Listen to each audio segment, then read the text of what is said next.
I think I just saw a post on your LinkedIn that said you've hit 3,000 lifetime users. I guess that's a pretty steep increase from where you started. How have you managed that process of growth? Well, it's been a slow path, Nakul, which I kind of always envisioned that will happen. Yeah, because this is something I have done in my own time. With working full time, it's challenging enough, and also I've got limited resources at hand, so we've got to Yeah, make use of whatever resources we had at hand. So we continue to do that, and the number of users, as I recently put out, we reached about 3,000 users from a lifetime perspective. Might not be a very big number if we think about it from a bigger organization perspective.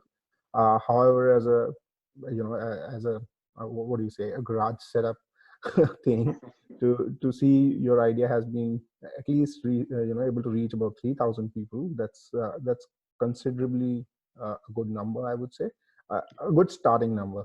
I always see this that I think in the 6 years I've reached a point where now I've got a better understanding of what this does and how this can go forward and how this can be scaled. right. And so I think that's something I wanted to give to this system. Especially, I only got serious about actually doing it uh, after year 3, after year 4 probably. So Yeah. in a way, it's only been a couple of years actually trying to put in something that could work. Right. Okay. And you mentioned scalability and growth in the future. So skill sets, you mentioned you asked a friend to help out. I think just before we started recording, you mentioned your partner was also helping out. So what are the, I guess, main skill sets that you've needed aside from everything that you've been doing, which is wearing, I assume, 5 or 10 different hats? What are the main technical skill sets to get the product actually out there and scalable from just that one club to 5 or 10 or 15 clubs? Uh, for the first 6 years, I mean, we can block it as a first 6 year project. Uh, it's changed, as I said. First couple of years or first 2-3 years, it was not as much of skill, to be honest. It was more formulas and stuff, Yeah. which I guess pretty much anyone who's got some knowledge about how to go about using Excel would be able to manage, and that's what I did as well at the beginning.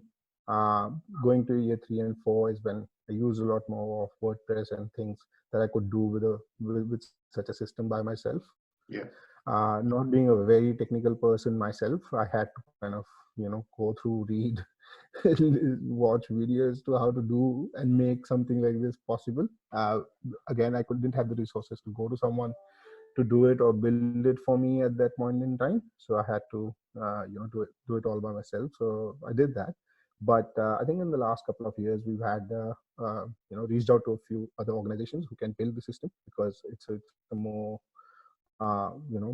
bigger system. So obviously that aspect is something I've got others to help me build going forward as well. Hope you enjoyed this episode. If you'd like to check out more of our content, go to sporttechdaily.com or follow us on social media across Twitter, LinkedIn, Facebook, or Instagram.